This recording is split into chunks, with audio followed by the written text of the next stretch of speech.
અમદાવાદ પૂર્વ બેઠક કે જ્યાં ભારતીય જનતા પાર્ટીએ એક તરફ હસમુખ પટેલને મેદાને ઉતાર્યા છે તો બીજી તરફ હિંમતસિંહ પટેલને કોંગ્રેસે તક આપી છે।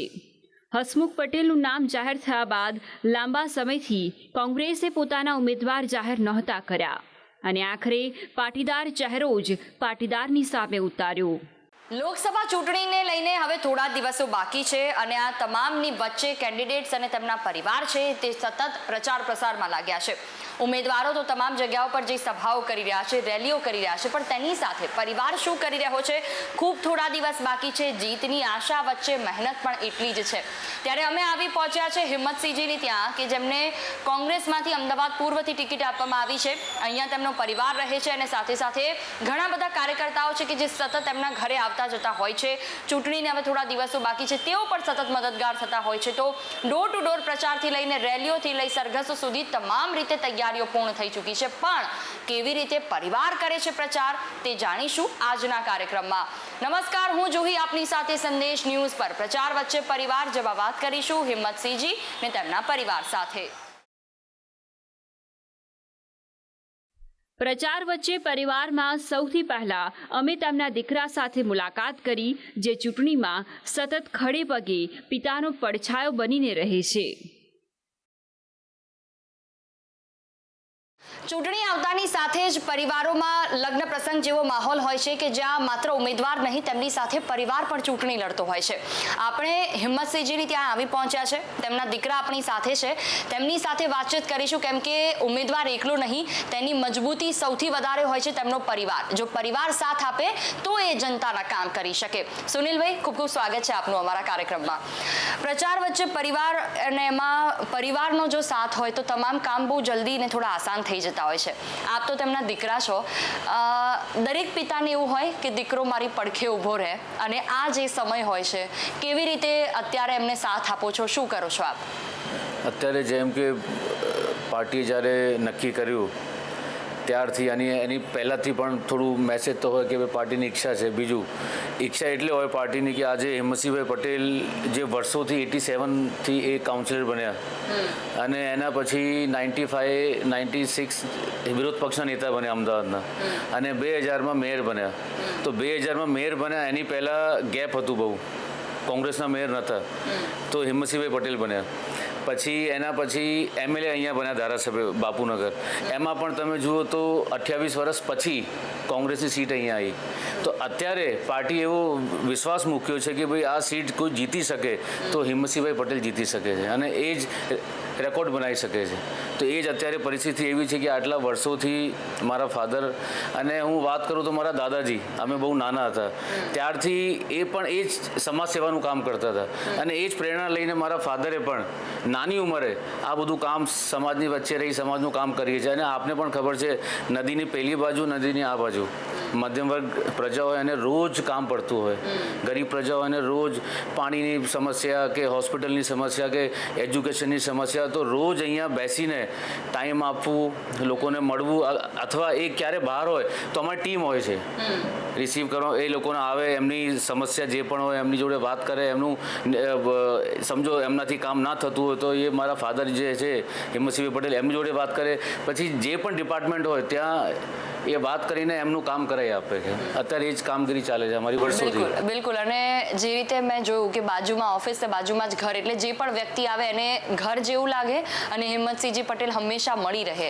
એક વાત તમે જે કીધી અહીંના પ્રશ્નોની કે અહીંના આવતા લોકોની, તો ક્યારેક એવું થાય અને અત્યારે તો ખાસ કે એવું બહાર ગયા હોય, તમે લોકો ઘરમાં હાજર છો, કોઈ કામ લઈને આવ્યું છે તો તમે એને કેવી રીતે હેન્ડલ કરો છો? અત્યાર સુધીનો કોઈ એવો અનુભવ કે જ્યાં હિંમતસિંહજી નહોતા પણ તમે કામ સંભાળી લીધું હોય? બહુ છે, આવા તો ઘણા છે કે અમે પોતે ઓફિસે બેઠતા હોય, અહીંયા બેસવાનું હોય છે અમારે, કોઈ પણ માણસ આવે સૌથી પહેલાં એને પાણી આપીએ, અમારે અહીંયા સિસ્ટમ છે।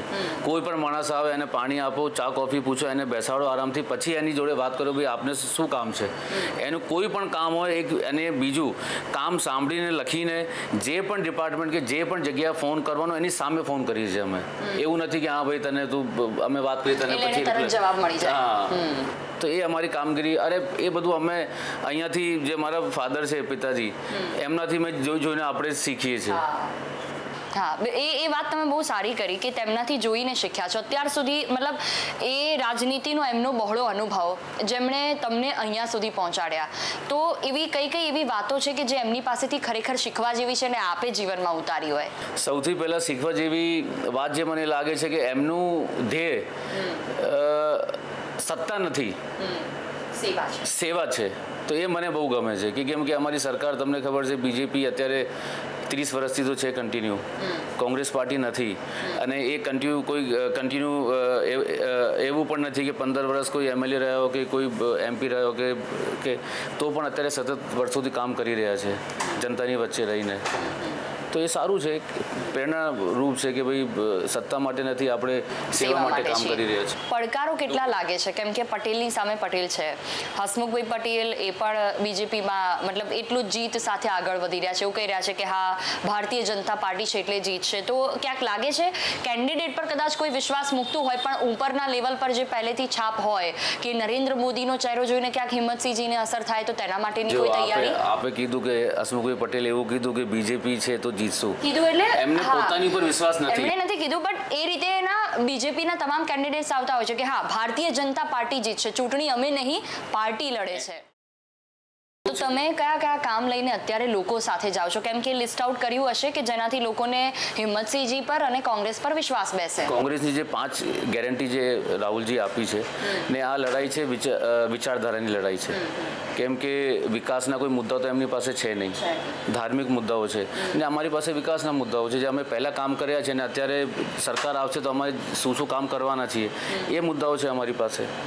બિલકુલ. સુનિલભાઈ, ખૂબ ખૂબ આભાર આપનો વાતચીત કરવા બદલ. તો સુનિલભાઈ હતા આપણી સાથે કે જેમણે વાતચીત કરી, તેમના દીકરા છે હિંમતસિંહજી પટેલના અને ખડે પગે તેમની સાથે ઊભા છે. જોવાનું એ રહે છે કે જીતનો વિશ્વાસ લઈને તો બંને પાર્ટીના ઉમેદવારો નીકળે છે, જીતે છે કોણ એ જનતા પર, એ આપ પર નિર્ભર કરે છે. દીકરાની સાથે તેમના પત્ની સાથે પણ અમે મુલાકાત કરી. ચૂંટણીથી તે કોસો દૂર, પણ હા, હિંમતસિંહને લઈને સતત ભગવાનનું નામ લેતા તેમના પત્ની તેમના જીતની કામના કરે છે. પ્રચાર વચ્ચે પરિવારમાં સંદેશ ન્યૂઝ વાત કરે છે ઉમેદવારોના પરિવાર સાથે. હિંમતસિંહજી પટેલની ત્યાં આપણે આવ્યા છે અને તેમના દીકરા સાથે વાત કરી. હવે તેમના પત્ની છે આપણી સાથે, કેશવંતીજી, તેમની સાથે વાતચીત કરીશું. ખૂબ ખૂબ સ્વાગત છે આપનો મારા કાર્યક્રમમાં. હિંમતસિંહજી પટેલ, તેમનું નામ જ્યારે કોંગ્રેસમાં જાહેર થયું, સૌથી પહેલા તો કેટલો આનંદ થયો? ઘરમાં કેવો માહોલ હતો? अच्छा लगता है.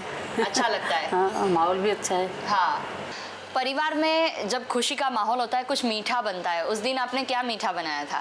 मीठा तो यही दही दिया था, गुड़ दिया था, सब और वही सब रूटीन में जो होता ही है. अच्छा, जैसे हिम्मत जी कभी कभी मतलब बाहर जाते हैं, वो चुनाव के लिए सबसे मिलने जाते हैं, तो आप उन्हें कैसे सपोर्ट करती है? मतलब सुबह उठ के साथ में चाय पीना या उनको जूस वगैरह देना, कैसे सपोर्ट करते हैं आप? सबसे पहले चाय लेते हैं और फिर बाद में नाश्ता उनको देते हैं.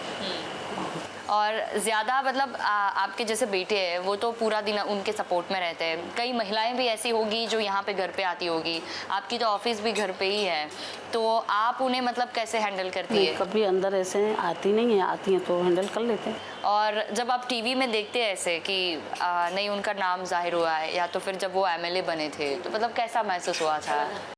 बहुत अच्छा लगता है. अच्छा. हाँ. और अभी चुनाव के कुछ ही दिन बाकी है, भगवान से क्या प्रार्थना करते यही सुबह करना शाम? कि जीते. તેમના પત્ની છે કે જે સતત સવારમાં તેમની સાથે હોય છે અને એની સાથે ભગવાનને સવાર સાંજ પ્રાર્થના પણ કરે છે કે હિંમતસિંહજી પટેલ જીતીને આગળ આવે. આ તો તમામ જે છે જનતા ઉપર છે કે કોણ જીતે છે, પણ હા, પ્રયત્ન ખાલી ઉમેદવાર નહીં, આખો પરિવાર કરે છે. અને સાથે અમે ઉમેદવાર એવા હિંમતસિંહ સાથે પણ વાતચીત કરી. જાણ્યું કે આખરે કયા મુદ્દાઓ સાથે તે આ વખતે ચૂંટણી પ્રચારમાં ઉતર્યા છે. આવો તેમની પાસેથી જ જાણીએ. પ્રચાર વચ્ચે પરિવાર સાથે આપણે વાતચીત કરીએ છીએ, પણ તેની સાથે ઉમેદવાર સાથે પણ વાતચીત કરીએ કે તેમનો પરિવાર તેમને જે મદદ કરે છે, ચૂંટણી જ્યારે આવી રહી છે ત્યારે તેઓ કેટલા તૈયાર છે. મારી સાથે હિંમતસિંહજી પટેલ છે, સીધા તેમની સાથે વાતચીત કરીશું. હિંમતસિંહજી, ખૂબ આપનું સ્વાગત. સૌથી પહેલો સવાલ તો એ થાય, બીજી વખત પાર્ટીએ વિશ્વાસ મૂક્યો છે અને ખૂબ સારી બાબત, કેટલા તૈયાર છો આપ ચૂંટણી માટે? મારું જાહેર જીવન એ ખૂબ નાની વયથી અમારી કોંગ્રેસની જે વિદ્યાર્થી પાંખ NSUIથી લઈને યુથ કોંગ્રેસ અને હું 24 વર્ષમાં 87માં અમદાવાદ મહાનગરપાલિકા કોર્પોરેશનમાં કોર્પોરેટર તરીકે ચૂંટાઈ ગયો હતો. સતત 4 વખત 2010 સુધી ક્યાંક અમદાવાદ કોર્પોરેશનના કોંગ્રેસ પક્ષના વિપક્ષના નેતા તરીકે, 2000માં અમદાવાદ શહેરના આ મહાનગરપાલિકા મને મેયર બનવાની પણ પ્રજાએ તક આપી અને મેં અમદાવાદ શહેરની નગરજનોની સેવા કરી. 2017માં હું ધારાસભ્ય તરીકે પણ અહીંયાથી ચૂંટાયો અને સંગઠનની અંદર હું ગુજરાત યુવા કોંગ્રેસના પ્રમુખ તરીકે, પ્રદેશ કોંગ્રેસની અંદર જુદા જુદા સંગઠનની અંદર રાજ્ય લેવલે મેં કાર્યકારી અધ્યક્ષથી લઈને આજે અમદાવાદ શહેર કોંગ્રેસના પ્રમુખ તરીકે હું કામ કરી રહ્યો છું. અમારું મૂળ મંત્ર જે છે એ જાહેર જીવન એ માત્ર સત્તા પ્રાપ્તિ, ઇલેક્શન લક્ષી, ચૂંટણી લક્ષી કે માત્ર ધારાસભ્ય બનવું, માત્ર સંસદ સભ્ય બનવું, માત્ર કોર્પોરેટર બનવું કે કોઈ સત્તા માટે જ જાહેર જીવન હોવું એ અમારું મૂળ મંત્ર નથી.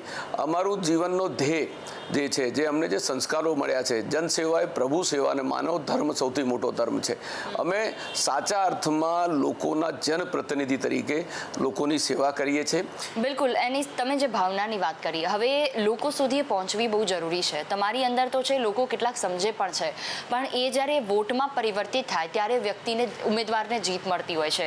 કેટલા પ્રયત્નશીલ આ વખતે તમે છો? જો હું માત્ર સંસદ હોઉં તો જ કામ કરું એવું નથી. મારું જીવન મેં આપને પહેલાં પણ કીધું છે કે હું સતત લોક સંપર્ક, લોકો સાથે, લોકોના તમામ સુખ દુઃખની અંદર, લોકોના કોઈ પણ પ્રસંગો હોય, કાર્યક્રમો હોય, સામાજિક કાર્યો હોય, દુઃખના કાર્યો હોય, કોઈના કોઈ પણ પ્રસંગ હોય, નાના કાર્યકર્તા હોય, પક્ષાપક્ષીથી પર રહીને, ભાજપ કોંગ્રેસથી પણ પર રહીને એક વ્યક્તિ, કોઈ પણ વ્યક્તિ હોય, મને નિમંત્રણ મળ્યું હોય, આમંત્રણ મળ્યું હોય, મને કોઈકનું દુઃખદ કોઈનું અવસાન થયું હોય, કોઈના બેસણામાં જવાનું હોય કે કોઈ પણ લોકોને મુશ્કેલી પડી હોય, ત્યારે હું હંમેશા લોકોની વચ્ચે રહ્યો છું. તો નદીની આ પારના પ્રશ્નોની વાત કરીએ તો એ ઘણા બધા પ્રશ્નો છે. તો આ વખતે કોંગ્રેસ કયા મુદ્દાઓ સાથે મેદાને ઉતરી છે કે જેનાથી એ પ્રજા પાસે મૂકી શકે, જે 5 વર્ષમાં કામ નથી થયા તો એ આવનારા સમયમાં તમે કરશો એ મુદ્દા સાથે? જો આપ જાણી રહ્યા છો કે ભારતીય જનતા પાર્ટી હવે 2014 અને 2024 થઈ ગઈ, 2 ટર્મ 10 વર્ષ થઈ ગયા. પહેલાં 5 વર્ષ ચૂંટાયા ત્યારે એમને એવું કીધું કે અમને પહેલી ટર્મ મળી છે, અમને સમય ઓછો મળ્યો છે, અમને બીજી તક આપો. આજે જે એમને વચનો લોકોને આપ્યા હતા, મોંઘવારી નાબૂદ કરીશું, જે લોકો ગેસ સિલિન્ડર ઉપર 5-10 રૂપિયાનો ભાવનો વધારો થયો હોય તો જે કેન્દ્રીય મંત્રીઓ આજે એર કન્ડિશન બંગલા અને ગાડીઓમાં ફરી રહ્યા છે, એ ગેસ સિલિન્ડર લઈને રોડ ઉપર આવતા હતા. આજે 300-400 રૂપિયાની આસપાસનો ગેસ સિલિન્ડર 1200 રૂપિયા નો ભાવ પહોંચી ગયો છે. 30-35 રૂપિયાનું પેટ્રોલ 100 પાર કરી ગયું છે. ખાદ્ય પદાર્થ, જીવન જરૂરિયાતની તમામ ચીજ વસ્તુઓના ભાવ આસમાને ગયા છે. તમામ ગૃહિણીઓ, મહિલાઓ કે કુટુંબ અને પરિવારનું બજેટ જે છે એ ખોરવાઈ ગયું છે. આખું કુટુંબ અને પરિવાર હવે રોજગાર કરે છે તો પણ એ પોતાના ખર્ચ ચલાવવા માટે એને ક્યાંક ને ક્યાંક દેવામાં તમે જોતા હશો કે મુશ્કેલીની અંદર આવવું પડતું હોય છે. સારી સારવાર નથી લઈ શકતા, ખર્ચ મોંઘવારી થઈ ગઈ. કોઈ પણ એ લોકોએ શાળા કોલેજો જે છે એ સરકારી હોવી જોઈએ, એને સરકારી શાળા કોલેજો નવી નથી બનાવી. તો આપણી સાથે હતા હિંમતસિંહજી પટેલ, જેમણે યોજનાઓથી લઈને તમામ નાના મોટા મુદ્દા અને તેની સાથે તેઓ જ્યારે ધારાસભ્ય હતા ત્યારથી લઈને અત્યાર સુધી જ્યારે લોકસભામાં તેમને ચાન્સ મળ્યો છે તે તમામ મુદ્દાઓ પર તેમણે ખૂબ ખુલીને વાત કરી અને કહ્યું છે કે જનતાની સાથે રહેવું એ કોંગ્રેસનો અત્યાર સુધી ધ્યેય રહ્યો છે અને હજી પણ તે તેના પર અડગ છે. જનતા તેના પર વિશ્વાસ મૂકી તેમના સુધી પહોંચે અને મત આપે, ત્યારબાદ નક્કી થશે કે આખરે આપે શું નિર્ણય કર્યો છે. સત્તા પક્ષમાં કોઈ પણ હોય પરંતુ સેવા એ પહેલો ધર્મ. હિંમતસિંહજી પટેલ, જેમણે પોતાના નિવેદનમાં આ વાત કરી છે, તેમના પિતાએ તેમને જે સંસ્કાર આપ્યા એ સંસ્કારને કોંગ્રેસની વિચારધારા સાથે, લોકો સાથે જોડાયેલા છે અને આ જ રીતે તેઓ જોડાયેલા રહેશે. પરિવાર પણ એટલો જ સપોર્ટ કરે છે. જોવાનું એ રહે છે કે અમદાવાદ પૂર્વની જનતા આખરે તેમને ખોબલે ખોબલે મત આપે છે કે કેમ, એ તો જનતા પર જ નિર્ભર કરશે. તો આ સાથે પ્રચાર વચ્ચે પરિવારમાં ફરી એકવાર મળીશું એક નવા ઉમેદવાર સાથે, તેમના પરિવાર સાથે કરીશું વાતચીત અને જોઈશું કે કેવો કરી રહ્યા છે પ્રચાર. મને આપશો રજા. નમસ્કાર.